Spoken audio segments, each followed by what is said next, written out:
What's cracking, guys? Omar Isuf here, back with another video. In this video today, I got my boy Silent Mike, who's anything but silent in this video, talking all about the back. I asked you guys, you voted, you didn't want to hear about the bench press, the squat, or the deadlift. You wanted to hear about the back, his favorite movements when it comes to trying to build a stronger, bigger, thicker back. And this is different, keep in mind, because he is a powerlifter who will be transitioning in 2017 to some more aesthetics, secret project. But it's different than a pure bodybuilder, because a pure bodybuilder just wants to look good, right?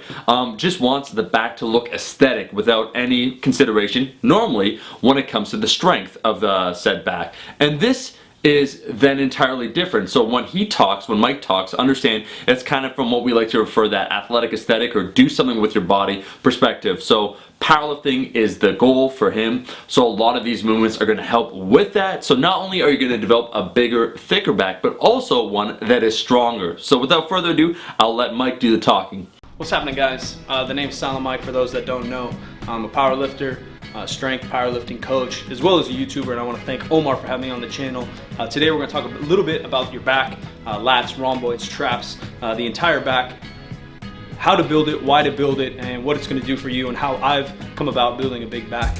I have deadlifted 705 pounds. I'm going to teach you some tricks and tips that I've done along the way to not only build it structurally, but as well as strength-wise. If you guys are into aesthetics, bodybuilding, etc., my boy Alberto Nunez is on this channel. He can get into more details about it, but obviously it rounds out the physique, gives you that V taper. It also balances our body, so if you're pressing all the time, shoulder, bench, etc., you get real tight pecs. We got to balance that out, not only to stay healthy, but obviously to look symmetrical from all sides. As an athlete, whether it's powerlifting, weightlifting, team sports, football, basketball, soccer, etc.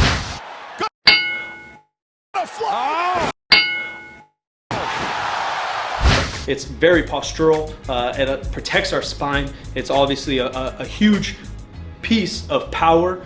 Triple extension in both sprinting, jumping, etc. is going to be your hamstrings, glutes, low back, erectors, all of that. And these movements that we're talking about today are going to build that together, complete physique. To build my back, I kind of have 3 or 4 major phases. Phase 1 is always going to be some kind of deadlift. Obviously for me, since I'm a power lifter, I use the sumo and conventional deadlift. If you're not a powerlifter, if maybe you're just more of a physique athlete or just trying to overload the back, something like a rack pull or block pull will do.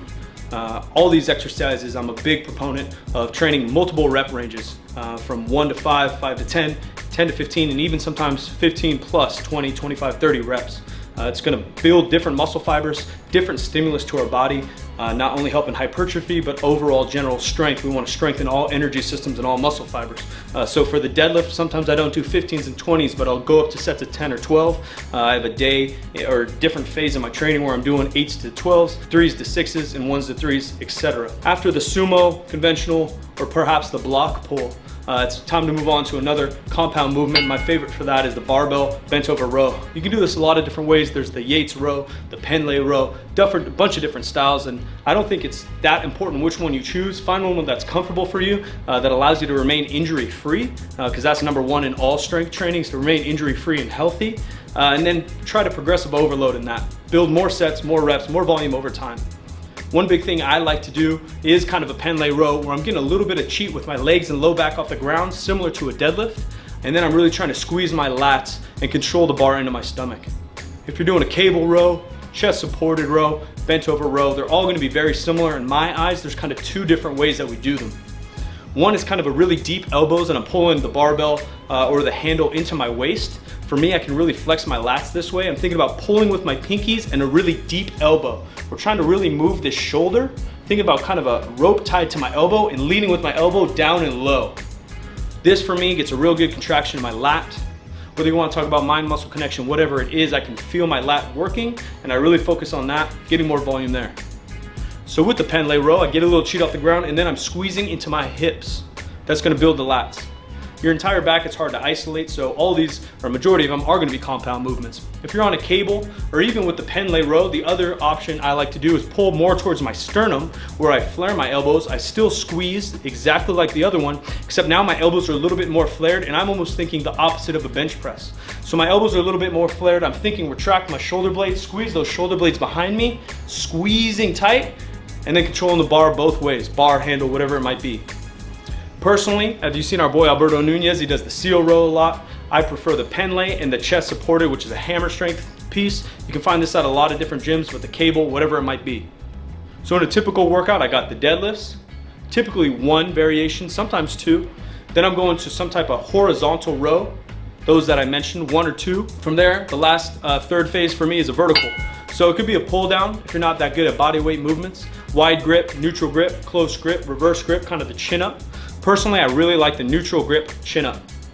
Same ordeal, I'll do these with different sets varying the load. So 3s to 6s, 6 to 10s, 10s to 15s, and even sometimes 15 plus. Similar cues, I'm thinking about driving my elbows down chest high as I'm pulling on the chin up. Any grip, kind of regardless, I'm thinking about pulling with the pinkies, driving with my elbows down. Similar to a deadlift, and for me, all the back cues are to build up my deadlift to get a stronger deadlift. I'm trying to cover my armpits with my shoulders. So in a deadlift stance, we're cranking that bar around our legs, pulling the bar into our body, and that's activating our lats, controlling the shoulder. Very similar to a bench press and a squat. I'm pulling those pinkies, pulling my elbows down and into myself. If you do this with these other exercises, that's gonna help build up those lats, whether your goal is to build hypertrophy in a physique or a stronger, more stable deadlift. The last piece that I throw in multiple times a week is the face pull. Whether it's with a band, a cable, rope, whatever, I like the external rotation. It keeps my shoulders healthy, also works the rear delts and the traps a lot. That's an exercise I use a little bit lighter loads. I'll do it at the end of a workout, and I'll do maybe sets of 15 to all the way up to 30. As I mentioned before, I train all of these varying loads, varying sets and reps. Typical thing I like to do is do some type of back movement after every workout.